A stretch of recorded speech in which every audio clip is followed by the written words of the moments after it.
sugar, saka flour. Ayan.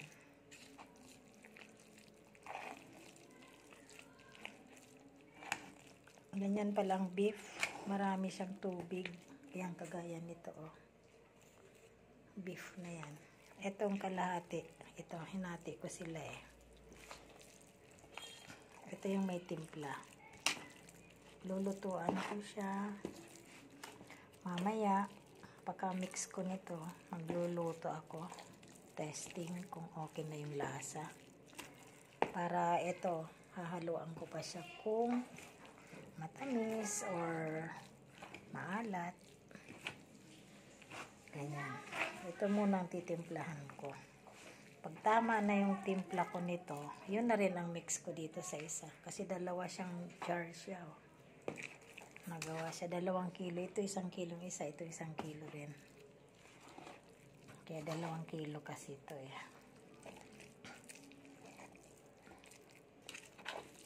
Beef. Ayun.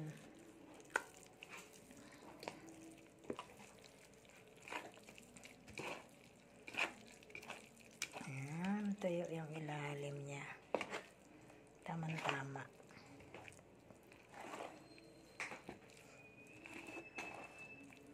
Malasa kasi ang beef eh.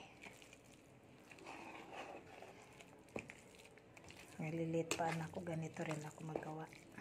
Pero may keso siya. Lalagyan ko siya ng keso. Tatago ko siya doon sa ref.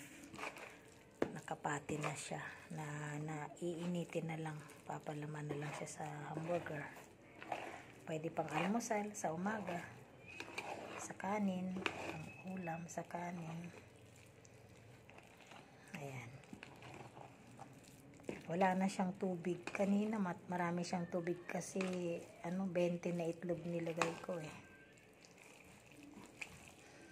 Tapos 400 yung kilo ng beef. 2 kilo, 800.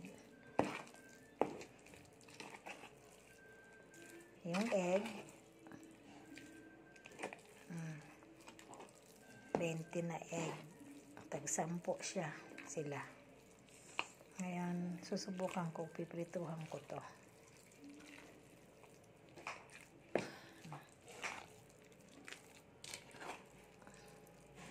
Alam mo, parang hindi ako napapagod.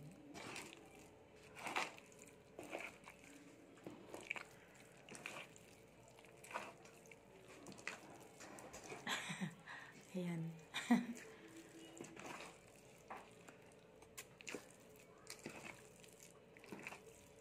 Natatapos yung tapos ayan, malapit na. Titimplahan ko na siya. May keso naman siya. May egg na. Oh, diba? Andito na pala lahat eh. 50 pesos lang isang burger. O diba? Makakabawi kaya ka nito? 50 pesos lang. Kasi sa meat lang 800 na. Tingnan ko kung ilang piraso ang magagawa ko nito. Ayan, pwede na siya.